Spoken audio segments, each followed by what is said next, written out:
পড়ে গেছে পেকে। আর এই যে দেখুন বন্ধুরা, আমও পড়ে গেছে, কয়েকটা পাকা আম পড়ে গেছে। আর এই দেখুন ব্যাগের মধ্যে বেল পাড়া হয়েছে, দুটো বেল। দেখুন বেলগুলো কি সুন্দর পেকে গেছে, আর এত দারুণ সুন্দর গন্ধ। আর একটা তো পড়েই গেছে, গোচু ওইটা তুলে আনো তো। কত বড় সাইজের আঠা বেল দেখুন বন্ধুরা, একেবারে পেকে গেছে আর সুগন্ধে ভরপুর পুরো একদম। আর এইটা তো পড়ে ফেটেও গেছে। নমস্কার বন্ধুরা, কেমন আছেন সবাই? এই গরমে প্রচুর গরম পড়েছে, প্রচুর ঘাম যাচ্ছে, প্রচুর কষ্ট হচ্ছে। তো এই গরমের হাত থেকে রক্ষা পেতে একটুখানি যদি আলাদা ধরনের কিছু ভিডিও নিয়ে আসি তাহলে কেমন হবে বলুন দেখি। একটু যদি অন্য কিছু ঠান্ডা জাতীয় বানিয়ে খাওয়া যায়। এখন তো আমের সিজন, আম পোড়া শরবত খাওয়া হচ্ছে, কাঁচা আমের বিভিন্ন রেসিপি করে খাওয়া হচ্ছে। তো তার পাশাপাশি যদি বেলপানা খাওয়া হয় বা বেলের শরবত বানিয়ে খাওয়া হয় তাহলে কেমন হয়? ভীষণ ভালো হয়। আর সেটা যদি বাড়ির বেল হয় তাহলে তো আর কথাই নেই, মজাই মজা। তো চলুন তাহলে আমি আজ ভিডিওটা শুরু করি।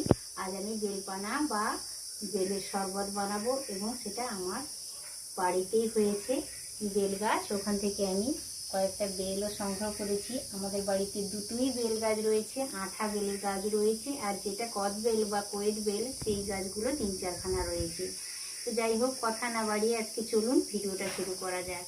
সবাই ধৈর্য ধরে দেখুন। এই গরমে তো এই বেলপানা বা বেলের শরবত বা আম পোড়া শরবত এই জাতীয় ঠান্ডা খেলে একটু সবারই ভালো লাগে।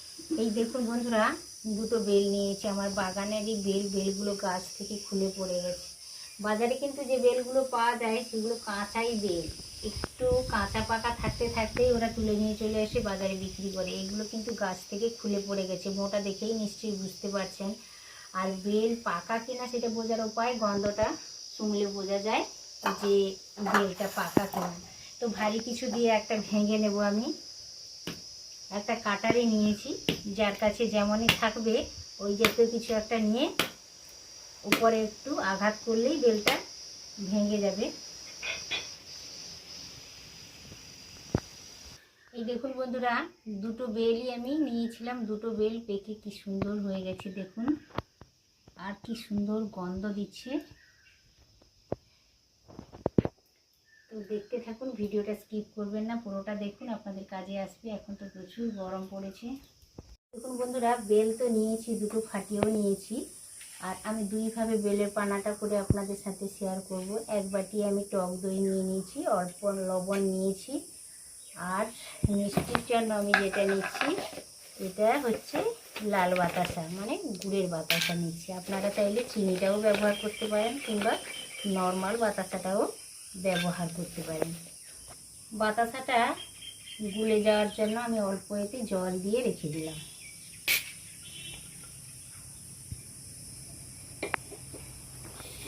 এবার একটা চামচ নিয়ে এইভাবে আমি তুলে নেব। দারুণভাবে পেকে গেছে একদম।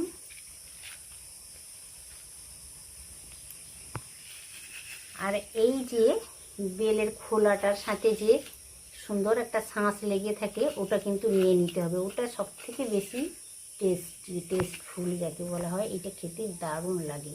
এমনি খালি মুখেও যদি খাওয়া হয় তাহলেও সেটা ভীষণ ভালো লাগে। এই দেখুন বন্ধুরা, পুরো শাঁসটা আমি তুলে নিয়েছি। এবার নর্মাল টেম্পারেচারের জল কিছুটা আমি দিয়ে দেব।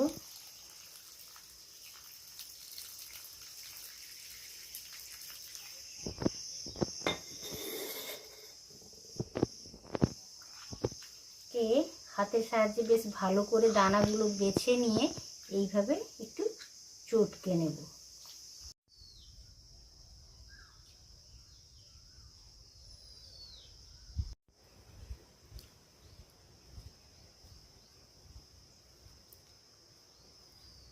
এই ভেতরের দানা আর সরু সরু যে খোসাগুলো রয়েছে ভেতরে সেগুলো ফেলে দিচ্ছি চের মতো।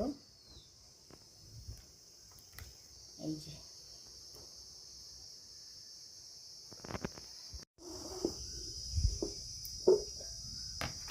মোটামুটি এই ভেতরের যে দানাগুলো আর সরু সরু চের মতো ছিল সেগুলো আমি বের করে নিয়েছি। এরপর স্টেপ হচ্ছে বন্ধুরা, এই দেখুন আমি একটা বড় সাইজের ছাঁকুনি নিয়ে নিয়েছি।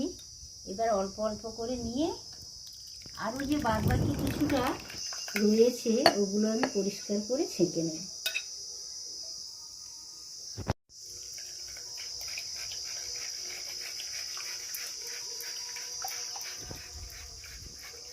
এই দেখুন বন্ধুরা, পুরোটা আমি একটা ছাঁকুনির সাহায্যে, বড় সাইজের ছাঁকুনির সাহায্যে ভালো করে ছেঁকে নিলাম। এর পরের স্টেপ হচ্ছে, এই দেখুন আমি এবার মিষ্টিটা বেলে তো নিজস্ব মিষ্টতা রয়েছে, আর আমি যে লাল বাতাসাটা ভিজিয়ে রেখেছিলাম ওটা মিশিয়ে দিলাম অল্প জলে। এবার মিষ্টির পরিমাণটা আপনাদের পছন্দ মতো ব্যবহার করবেন। একটু বেশি খেতে চাইলে বেশি মিষ্টি দেবেন, কম খেতে চাইলে কম মিষ্টি দেবেন। আর যে কোনো মিষ্টি জিনিসে হালকা একটু লবণ হলে টেস্টের একটা ব্যালেন্স আসে। তো 1 চিমটে আমি লবণ দিলাম, খুব একটা বেশি লবণ দেবো না, একেবারে অল্পই লবণ দিলাম। তো এটা ভালো করে মিশিয়ে নিচ্ছি। মিক্সির বড় জারটা নিয়ে নিয়েছি। এবার আমি আপনাদের বলেছিলাম দুইভাবে দেখাবো, তো ছোট একটা বাটির 1 বাটি আমি টক দই নিয়ে নিয়েছি। এবার টক দইটা ভালোভাবে আমি ঢেলে নিলাম। কিছুটা পরিমাণ আমি নিয়ে নিচ্ছি বেলের যে পিউরিটা আমি বের করেছি ওটা নিয়ে নিচ্ছি। অল্প আমি ঠান্ডা জল দিয়ে দিলাম, এটাতেও দিলাম আর মিক্সির জারেও দিলাম। খুব একটা মোটা করবো না আমি, খুব একটা ঘন হলে কিন্তু খেতে ভালো লাগে না, একটু পাতলা রাখলে খেতে ভীষণ ভালো লাগে।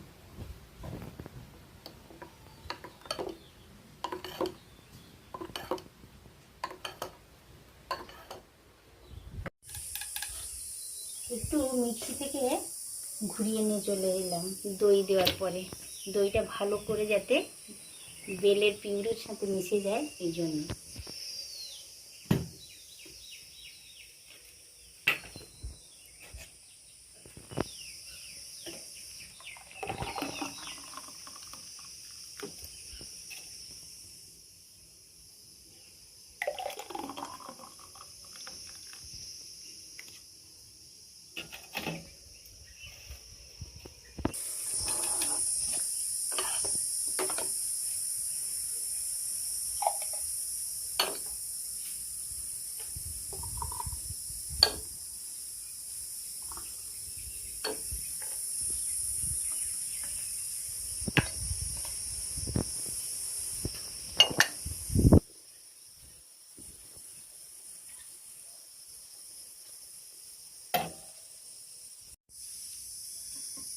ফ্রিজের জল আমি অল্প ব্যবহার করলাম, আপনারা চাইলে ফ্রিজে বরফটাও যে রাখা হয় ওটাও ব্যবহার করতে পারেন, কারণ এটা তো ঠান্ডার জন্য তৈরি করা হচ্ছে, একটু মন প্রাণ জোড়ানোর জন্য এত গরমে। তো আমি হালকা করে একটু জলই ব্যবহার করলাম।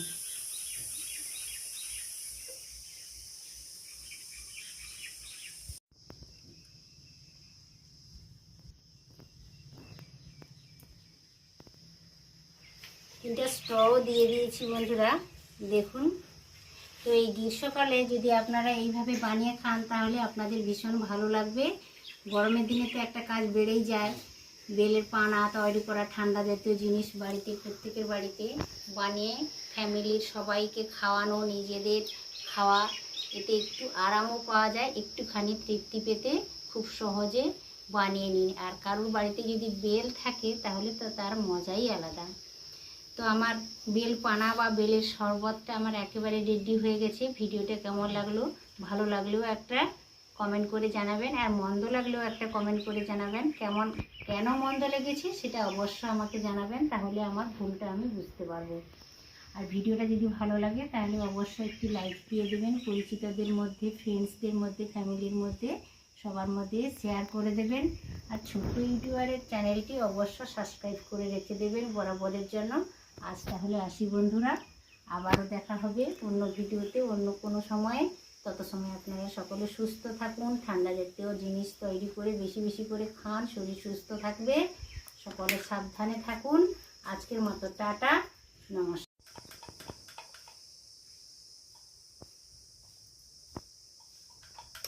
দারুণ বন্ধুরা, এই গরমে করে খান, দারুণ লাগছে, ভীষণ ভালো লাগছে।